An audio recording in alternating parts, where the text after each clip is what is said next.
Hi everyone, welcome back to my channel nursing tech Jyoti. So guys, अगर आप DSSB and NORCET 0.6 nurses exam की preparation कर रहे हैं, सो ये वीडियोस आप जरूर देखना, क्योंकि इसमें दिए गए हैं प्रीवियस में जो पूछे गए हैं टॉपिक्स एंड उससे रिलेटेड MCQ। सो चलो स्टार्ट करते हैं। फर्स्ट जो टॉपिक है that is the IV therapy, intravenous therapy का फर्स्ट क्वेश्चन है, what is the main advantages of intravenous therapy. इसकी जो मेन एडवांटेजेस है वो क्या है? ऑप्शन दिए हैं, स्लो एब्जॉर्प्शन होती है इससे, बी बाईपास करता है डाइजेस्टिव सिस्टम को, सी ओरल एडमिनिस्ट्रेशन, या फिर टॉपिकल एप्लीकेशन। सो गाइस, जो IV थेरेपी होती है वो क्या हेल्प करती है? Bypasses the digestive system. मतलब क्या है इसका? तो देखिए, इन IV थेरेपी जो बाईपासेस द डाइजेस्टिव सिस्टम, इसका मतलब है डिलीवरिंग द मेडिकेशन। कोई भी हम मेडिसिन दे रहे हैं लिक्विड फॉर्म में और nutrients directly into the blood stream. तो देखिए गाइस, IV थेरेपी से क्या होता है, जो भी हम मेडिकेशन दे रहे हैं, एक तो वो डायरेक्ट इफेक्ट करेगी ब्लड में जाके, एंड जो न्यूट्रिशन है वो भी सीधा कहां जाएगा? ब्लड में जाएगा, avoiding the digestive processes and allowing for the faster absorption and immediate impact. So guys, इसमें एक और बात कंफर्म हो गई कि जो सबसे फास्ट एब्जॉर्प्शन होती है वो किसमें होती है? IV थेरेपी में। Next question, what is the purpose of saline solution in IV therapy. जो नॉर्मल सलाइन है उसका क्या यूज है IV थेरेपी में? ऑप्शन दिए हैं, provide nutrition, B hydrate the body, C stimulate appetite, या फिर D relief the pain. So guys, जो नॉर्मल सलाइन है वो हम क्यों यूज करते हैं? To dehydrate the body. It means किसी को अगर हैमरेज हुई है, ट्रोमा हुआ है, किसी की सर्जरी हुई है, सो उनमें क्या होता है? फ्लूइड लॉस हो जाता है। सो उसी लॉस को रीगेन करने के लिए हम क्या चलाते हैं? IV थेरेपी, सॉरी, जो नॉर्मल सलाइन है वो चलाते हैं, और इससे हम क्या करते हैं? बॉडी को हाइड्रेट करते हैं। Fluid replacement normal saline help restore and maintain the body's balance in condition such as dehydration और loss of fluid. For example, surgery के बाद, ट्रोमा के बाद, और कोई illness, for example vomiting and diarrhoea. Vomiting and diarrhoea की वजह से सबसे ज्यादा डिहाइड्रेशन होती है। Next question, which of the following is potential complication of the IV therapy की कॉम्प्लिकेशन पूछी है। ऑप्शन दिए हैं, इंक्रीज ओरल एब्जॉर्प्शन, बी फेलाबाइटिस, सी रिड्यूस ब्लड वॉल्यूम, या फिर इंप्रूव्ड डाइजेस्ट। सो गाइज, आप देख सकते हो कॉम्प्लिकेशन पूछी है। सो कॉम्प्लिकेशन का मतलब है गलत चीज हो रही है, तो गलत चीज में कभी भी कोई चीज इंक्रीज नहीं होगी। तो ये तो हमने क्या कर दिया? इसको एलिमिनेट कर दिया। सेकंड, इंप्रूव भी नहीं होगा, क्योंकि कॉम्प्लिकेशन है, गलत चीज हो रही है। तो रहता है आपका फेलाबाइटिस और रिड्यूस्ड ब्लड वॉल्यूम। सो देखते हैं इसका आंसर क्या है। इसका आंसर है गाइस बी, फेलाबाइटिस। फेलाबाइटिस का मतलब होता है inflammation of the when. So often occurring in the legs, it can result from various factor including irritation from an intravenous catheter। क्या हो सकता है गाइस? फॉर एग्जाम्पल, किसी को IV कैनुला लगा है हाथ में, ठीक है, तो जहां पे वो IV कैनुला लगा है वो एरिया क्या हो गया है? बहुत ज्यादा पेनफुल है, इरिटेट कर रहा है, और वहां पे हो गई है स्वेलिंग, उसको हम बोलते हैं फेलाबाइटिस। तो इसकी वजह से इंफेक्शन, ब्लड क्लॉट फॉर्मेशन हो सकती है। सिम्टम्स में include pain, redness, swelling and warm along the affected vein. So guys, देखिए, दो चीजें होती हैं, एक होता है फेलाबाइटिस और एक होता है इनफिल्ट्रेशन। क्या मेजर डिफरेंस है? फेलाबाइटिस जो है उसमें हो जाता है, जो एरिया है IV साइड का वो वार्म हो जाता है, गर्म हो जाता है। वहीं अगर मैं इनफिल्ट्रेशन की बात करूं, सो गाइस, वहां पे जो एरिया वो ठंडा रहता है। ये मेजर डिफरेंस है। नेक्स्ट देखें, in IV therapy, what does the term drip rate refers to? It means IV therapy में drip rate का मतलब पूछा है। ऑप्शन है, rate of intravenous injection, rate of IV fluid administration, rate of oral absorption, या फिर rate of topical application. So इसका जो आंसर रहेगा वो क्या रहेगा? B rate of IV fluid administration. It means जो आईवी फ्लूइड है वो कितने रेट पर मिनट के हिसाब से हम एडमिनिस्टर कर रहे हैं। सो देखिए, the drip rate in the contest of intravenous therapy refers to the speed at which a liquid solution such as, कुछ भी हो सकता है, नॉर्मल सलाइन या कोई medication, is administered through an IV drip set. It is typically measured in the drop per minute. मैंने आपको बताया क्या हम करेंगे, ड्रॉप पर मिनट के हिसाब से, और ड्रॉप अगर कहीं पे दिया है तो उसको हम GTTS भी बोलते हैं। The drip rate is controlled by the adjusting the flow rate of the IV infusion. So guys, देखिए नेक्स्ट वीडियो में मैं आपको ड्रग कैलकुलेशन बताऊंगी, तो उसमें मैं आपको बताऊंगी कि पर मिनट अगर ड्रॉप निकालनी है तो कैसे निकालते हैं। ठीक है, सो नेक्स्ट वीडियो के लिए आप क्या करना, press the bell icon. Next, which professional is typically responsible for administering IV therapy? So simple सा क्वेश्चन पूछा है, IV थेरेपी अगर हॉस्पिटल में कोई दे रहा है तो कौन देता है? ऑप्शन है नर्स, फार्मासिस्ट, फिजिकल थेरापिस्ट, तो रेडियोलॉजिस्ट। सो गाइस, जो इसका आंसर रहेगा वो क्या रहेगा, नर्स। जो नर्सिंग ऑफिसर्स हैं वो क्या करते हैं, मेनली आईवी थेरेपी एडमिनिस्टर करवाते हैं पेशेंट्स को। नेक्स्ट क्वेश्चन है, what is the purpose of an IV infusion pump in the IV therapy? अब देखो, आईवी थेरेपी में समटाइम्स इन्फ्यूजन पंप भी यूज होते हैं, तो उसका पर्पस पूछा है। ऑप्शन दिए हैं, regulate the IV temperature, control the rate of fluid administration, enhance the medication taste, या फिर increase the patient comfort. So देखिए, इन्फ्यूजन हम क्यों देते हैं, to control the rate of fluid administration. It means देखिए, समटाइम्स दिल्ली एम्स के exam में इमेज बेस्ड क्वेश्चंस आती हैं, तो इन्फ्यूजन पंप भी पूछा गया है प्रीवियस पेपर में, आप चेक कर सकते हैं। सो ये रहा यहाँ पे इन्फ्यूजन पंप। देखिए यहाँ पे रीडिंग दी हुई है, तो यहाँ पे हम क्या कर सकते हैं, फॉर एग्जाम्पल किसी को नॉरएड्रेनालिन हमने चलाया हुआ है किस पे, इन्फ्यूजन पंप में। सो डॉक्टर ने बोला उसको टेपर कर दो। टेपर का मतलब होता है 0.1 करके हमने कम करना है।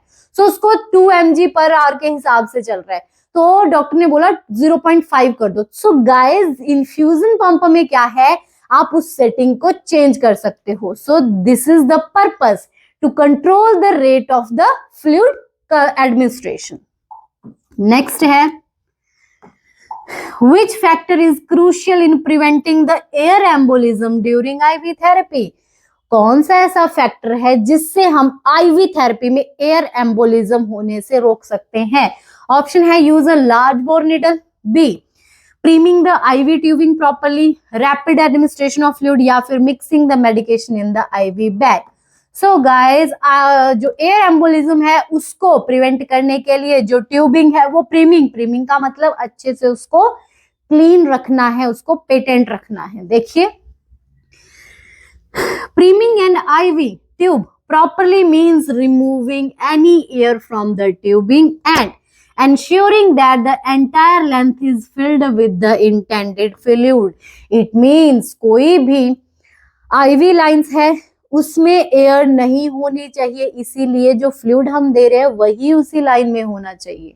Okay, before connecting it to the patient's IV catheter, this process is crucial to prevent the air bubbles.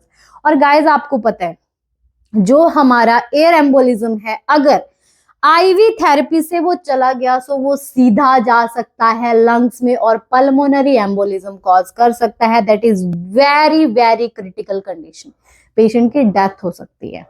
ठीक है, नेक्स्ट है या सो देखिए गाइस, जब भी हमने क्या करना है, ट्यूब को क्लियर करना है, तो उसमें ये सारे स्टेप हम देखते हैं। देखिए, Check the fluid bag. Ensure that the correct fluid is hanging and the bag is properly labeled and open. IV tubing packing को हमने सही से देखना है. मेक श्योर कि वो स्टाइल होनी चाहिए, अदरवाइज वो कंटामिनेटेड हुई तो इन्फेक्शन हो सकता है. Next, close the roller camp. This control the flow of fluid. It means जो कंट्रोलर होता है उसमें हम उसको क्लैंप कर सकते हैं. Next, insert the tubing spike into the fluid bag. Make sure it's securely inserted and then suspend the bag at an appropriate height. It means जो IV लाइन के साथ जो हमने नॉर्मल सलाइन या कोई भी RL हो सकता है या कोई और न्यूट्रिएंट्स हम दे रहे हैं तो उसकी जो हाइट है वो भी सही होनी चाहिए. अदरवाइज क्या हो सकता है, जो पेशेंट का ब्लड है वो बैक आ सकता है. नेक्स्ट देखिए, what is the purpose of saline lock. Saline lock किसको बोलते हैं, हेपेरिन को. तो आईवी थेरेपी में हेपेरिन का क्या यूज है, देखिए, prevent infection, monitor blood pressure, maintain the venous access without continue effusion या provide additional nutrients. So guys, जो हेपेरिन लॉक है वो क्या करता है, जो हमारी वीनस एक्सेस है उसको मेंटेन करता है without continuous infusion. Heparin lock also हम saline lock बोलते हैं. With heparin serve the purpose of preventing blood clot. So guys देखिए, हेपेरिन का सिंपल सा एक्शन है, क्या है, एंटीकोगुलेंट है, तो एंटीकोगुलेंट क्लॉट को नहीं बनने देगा. सो catheter when they are not actively in use, this is important because blood clot can obstruct the catheter, make it difficult to administer medication or fluid when needed. So इसीलिए heparin lock होना जरूरी है. सो ये थे guys आपके ivy therapy के questions. Next हम jump करते हैं इमरजेंसी ड्रग्स के ऊपर, जिनको हम हाई अलर्ट मेडिसिन भी बोलते हैं. फर्स्ट क्वेश्चन है इसका, which drug is commonly used as an emergency bronchodilator for acute asthma attack.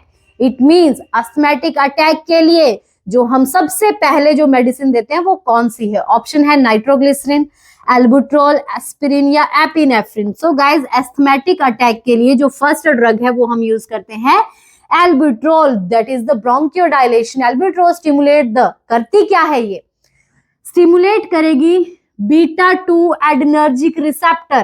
किसमें, हमारे रेस्पिरेटरी ट्रैक में, जिसकी वजह से क्या होगा, जो हमारी स्मूथ मसल्स हैं कहाँ पे, ब्रोंकियोल्स में. देखिए गाइज, ये हमारा ट्रैकिया होता है, ठीक है. ट्रैकिया के बाद हमारे आ जाते हैं ब्रोंक्यूल्स, ठीक है. ब्रोंक्यूल्स आने के बाद ये बहुत ज्यादा क्या होते हैं, डिवाइड होते हैं और लास्ट में जाके हमारे लंग्स आ जाते हैं, ठीक है. तो यहाँ पे इन्होंने बताया है कि ये क्या करते हैं, जो हमारे ब्रोंक्यूल्स हैं उनकी मसल्स को क्या करेंगे, ये रिलैक्स करेंगे और जिसकी वजह से जो हमारा एयर पैसेज है वो ओपन हो जाएगा और जिसकी वजह से जो कोई भी पेशेंट है उसको ब्रीथ लेना आसान हो जाएगा. So this is the action of albuterol. Next question है, what is the primary indication for administering the epinephrine during an emergency. Emergency में एपिनेफ्रिन या एड्रेलिन क्यों देते हैं. ऑप्शन है हाइपरटेंशन को रोकने के लिए, एनाफाइलैक्सिस, इंसोम्निया या gastric ulcer. So guys, epinephrine हम कब देते हैं, in the anaphylactic. It means किसी को एलर्जिक रिएक्शन हुआ है. सो देखिए, this is also the bronchodilator. Epinephrine act as on किस पे, वही बीटा 2 एडनर्जिक रिसेप्टर पे करेगा, वही सेम चीज करेगा, एयरवे को खोल देगा. This help to elevate bronchoconstriction. It means bronchiole जो कॉन्स्ट्रिक्ट हुए हैं उनको खोल देगा, रिलैक्स करेगा और इंप्रूव करेगा एयर फ्लो को, जिसकी वजह से acute respiratory distress syndrome, severe allergic reaction, anaphylactic, vasoconstriction, epinephrine stimulate the alpha. देखिए गाइस, सेम चीजें हो रही हैं, ठीक है.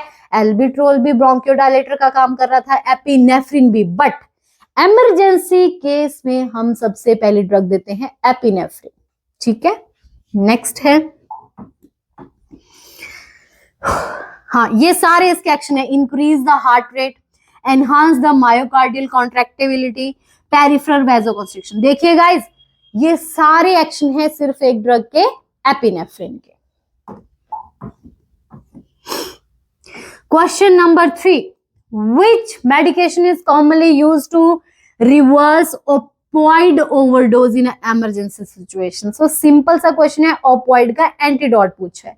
ऑप्शन है नैलक्सोन, एट्रोपिन, डाइज़ेपाम या लिडोकेन। सो गाइस जो ऑपोइड का जो एंटीडोट है that is the naloxone. Opioid receptor blockade, naloxone works by the competitive binding the opioid receptor. क्या करेगा नैलक्सोन?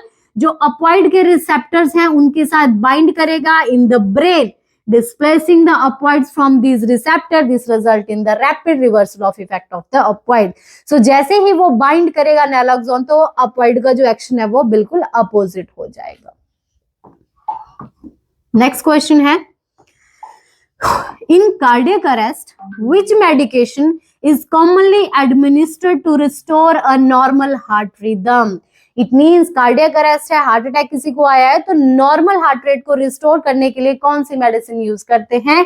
ऑप्शन है नैलक्सोन, एपिनेफ्रिन, एट्रोपिन या nitroglycerin. So guys cardiac arrest में कौन सी हम यूज करते हैं? एपिनेफ्रिन। सेम एक्शन है पीछे जो मैंने आपको बताया। नेक्स्ट क्वेश्चन है, what is the primary purpose of administering aspirin? अब किसके बारे में पूछा है? एस्पिरिन। देखिए गाइस आप देख रहे होंगे जो क्वेश्चंस हैं emergency drugs one by one उससे रिलेटेड क्वेश्चंस आ रहे हैं, ठीक है। तो aspirin during and suspected heart attack, heart attack के टाइम पे हम एस्पिरिन क्यों दे रहे हैं? ऑप्शन है पेन रिलीफ के लिए, ब्लड प्रेशर को रिड्यूस करने के लिए, प्लेटलेट इनहिबिशन के लिए या एंटी एंजाइटी। सो गाइस जो एस्पिरिन है वो क्या करता है? हमारा प्लेटलेट को इनहिबिट करता है, ब्लड को पतला करने में हेल्प करता है। It is a antiplatelet effect. Aspirin irreversibly inhibit the platelet function को कम करता है, preventing them from the aggregate, उनको इकट्ठा नहीं होने देगा, to forming the blood clot. It mean simple सा एक्शन है, एस्पिरिन ब्लड क्लॉट नहीं बनने देता। This is crucial in the early stage of heart attack to help prevent the progression of arterial thrombosis. So देखिए heart attack कब आता है? जब हमारा जो मायोकार्डियम है, मायोकार्डियम कौन सी लेयर होती है? Middle layer of the heart. So उसमें जब इस्चीमिया हो जाता है, इस्चीमिया का मतलब है ब्लड सप्लाई उसमें नहीं जाएगी, जो हमारा हार्ट है वो कॉन्ट्रैक्ट करना बंद हो जाएगा, हार्ट अटैक आ जाएगा। और एमआई क्यों आता है? मायोकार्डियल इन्फेक्शन क्यों आता है? जब जो आर्टरी होती है, कॉर्नरी आर्टरी, वो ब्लॉक हो जाती है। वो ब्लॉक कैसे होगी? जब वहां पे थ्रोम्बस हो जाएगा। थ्रोम्बस का मतलब होता है क्लॉट, तो क्लॉट बन जाएगा तो ऑफकोर्स हार्ट अटैक आ जाएगा। तो उसी क्लॉट को नहीं बनने के लिए क्या देंगे? एस्पिरिन देंगे। नेक्स्ट है, what is the preferred route of administration for administering glucose during the diabetic emergency? Diabetic emergency में ग्लूकोज देना है तो कौन से रूट से देते हैं? इमरजेंसी कंडीशन है गाइस, इंट्रामस्कुलर, सबक्यूटेनियस, आईवी या इंट्रानेजल। सो इमरजेंसी कंडीशन में जो ग्लूकोज दिया जाता है वो दिया जाता है इंट्रावेनस। मैंने आपको बताया था आईवी थेरेपी में फास्टेस्ट अगर एब्जॉर्प्शन चाहिए तो कौन से रूट से देना है? आईवी से देना है। IV administration allow for a quick and controlled delivery of glucose directly into the bloodstream, bypassing the digestive system. This is the crucial in emergency when immediate action is needed to restore the normal blood glucose level. कितना होता है? 70 to 110 mg per deciliter। ये random blood sugar level है। So prevent करेगा further complications को। The rapid increase in blood glucose provided by the IV administration, so जिसकी वजह से acute effect of hypoglycemic and can be life saving. देखो guys अगर किसी का ब्लड शुगर लेवल ज्यादा हो रहा है वो भी डेंजरस है, किसी का ब्लड शुगर कम हो रहा है वो भी डेंजरस है। दोनों ही कंडीशन में पेशेंट शॉक में जा सकता है। नेक्स्ट है, हाँ जी, तो नेक्स्ट आपका टॉपिक आता है एंडोट्रेकियल इंटूबेशन। सो पहला क्वेश्चन है, which of the following is the common indication for endotracheal intubation? क्यों करते हैं, क्या इंडिकेशन है? ऑप्शन है स्किन रैश होते हैं तब करते हैं, हाइपरटेंशन, रेस्पिरेटरी फेलियर या urinary track infection. So easy सा क्वेश्चन है, कब हम करते हैं? जब रेस्पिरेटरी फेल हो जाता है। रेस्पिरेटरी फेलियर का मतलब क्या है? पेशेंट खुद से सांस नहीं ले पा रहा है, तो इसीलिए हमने बाहर से उसको क्या देनी है? ऑक्सीजन देनी है। सो डायरेक्टली हम ईटी ट्यूब डालते हैं ट्रैकिया से होते हुए लंग्स पे डाल देते हैं।